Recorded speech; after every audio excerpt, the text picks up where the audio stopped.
Salam alaikum à tous, bienvenue dans cette 6e vidéo où je vais vous parler du Coran et de son interprétation.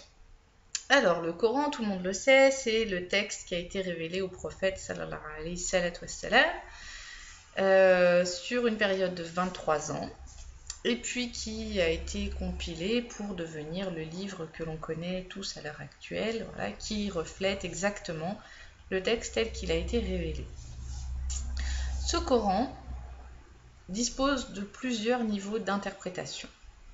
Il y a l'interprétation, le texte littéral, voilà, tel qu'on le lit de premier abord, avec les allégories du paradis, de l'enfer, les métaphores, les histoires des prophètes, de l'arche de Noé, de Moïse qui a fendu la mer en deux, etc. etc. Voilà. Et puis il y a un niveau d'interprétation plus profond, qui lui va chercher l'essence même du message, qu'est-ce qui a cherché à être expliqué à travers ces métaphores, à travers ces paraboles. Pourquoi un niveau d'interprétation plus profond? Parce que le Coran est la parole de Dieu qui est valable en tout temps et dans toutes les aires géographiques. Donc, il a été révélé au 7e siècle, dans la péninsule arabique, à des personnes, pour la plupart illettrées. Donc il fallait bien que le texte soit à leur portée. Pour être à leur portée, il fallait des images, il fallait des histoires, il fallait toute cette façon de réciter pour qu'elles puissent comprendre le message. Mais au 21e siècle en France, aux États-Unis ou n'importe où, ou au 26e siècle ou au 31e siècle si on est encore de ce monde, on n'aura plus besoin de ce premier niveau de récit. Il faut apprendre à aller au fond des choses et à comprendre ce qui est derrière pour pouvoir adapter le message à notre époque. À l'heure actuelle, on est face à des défis qui n'ont plus rien à voir à ce que connaissaient les Bédouins du 7e siècle. On n'est plus en train de commercer à dos de chameau. On est confronté à la pornographie, on est confronté à des problèmes sociaux, à du chômage, à tout ça, alors qu'il n'y avait pas tout ça. Donc comment faire pour répondre à ces défis-là, pour relever ces défis-là, pour trouver des réponses à nos questions contemporaines, si on reste dans une lecture ancienne du texte et une lecture littéraliste du texte? On est bien obligé d'apprendre à interpréter, d'approfondir les choses si on veut pouvoir l'adapter à notre contexte socio-culturel actuel.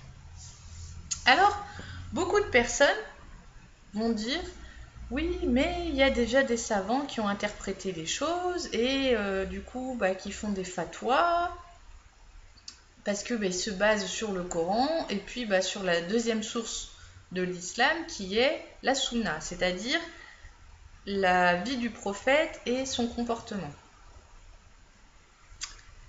Et donc, pas besoin de réinventer la roue, il suffit de suivre ce que ces savants nous disent sur l'islam et puis d'écouter les fatwas qui sortent et de suivre les règles qu'ils nous disent de suivre.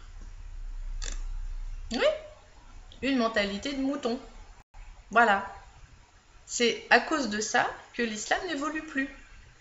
C'est à cause de ça que le nombre d'intellectuels musulmans en France se compte sur les doigts de la main, qu'il n'y a plus de philosophes, qu'on ne remet plus rien en question, que l'islam devient une religion rétrograde, et que ça fait fuir tout le monde, et que ça fait peur aux non-musulmans, et que ça fait fuir même les musulmans qui se mettent à abandonner leur religion.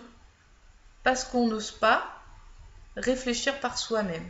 Si Dieu nous a donné un cerveau, c'est pour qu'on s'en serve, c'est pas pour qu'on suive aveuglément les fatwas des uns et des autres qui disent tout et n'importe quoi et qui se croient détenteurs de la vérité absolue. La vérité absolue n'existe pas. Sinon, il n'y aurait pas plusieurs écoles d'interprétation en droit musulman.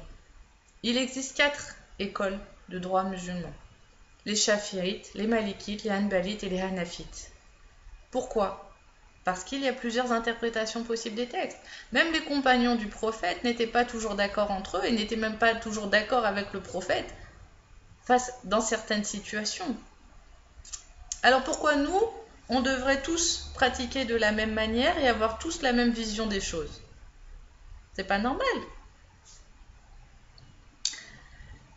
Donc, l'enjeu fondamental, le fait qu'il va pouvoir permettre de sortir l'islam de l'ornière, c'est qu'on apprenne à réfléchir par soi-même, qu'on revienne au texte de base qui est le Coran, et que face à chaque situation, on se demande est-ce que c'est compatible avec le message coranique ou pas.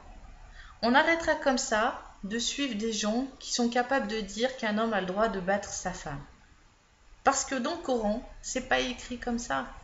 Dans le Coran, selon l'interprétation qu'on fait des mots, des versets du Coran, puisque l'arabe est une langue polysémique, donc on peut interpréter des choses de manière très différente, on verra tout de suite qu'il n'est pas question de battre sa femme, qu'il est question de s'en éloigner, qu'il est question de lui faire entendre raison, mais rien de plus. Le prophète n'a jamais battu sa femme. Donc on arrête d'être des moutons, qu'on devienne des gens intelligents, c'est-à-dire des gens qui réfléchissent par eux-mêmes, des gens qui sont capables d'aller ouvrir des livres, de regarder des vidéos, d'aller se renseigner sur Internet, de confronter différentes sources, plutôt que de rester passivement sur Facebook ou à lire des sites de fatwa et à suivre à la lettre n'importe quoi. La connaissance est accessible aujourd'hui, c'est pas comme il y a 5000 ans où on devait se balader à dos de chameau pour aller jusqu'en Chine chercher un savant. Là, on n'a plus de prétexte, on n'a plus d'excuses pour ne pas s'informer, pour ne pas s'instruire et pour ne pas instruire nos jeunes. Donc si aujourd'hui l'islam en est là et qu'on en est à devoir et montrer patte blanche en disant « Oh non mais je suis pas un méchant musulman, moi je suis pas un djihadiste, moi je suis un gentil musulman qui essaye de vivre sa religion », ben c'est parce que on a laissé faire les choses comme ça. On a laissé partir la société à la dérive.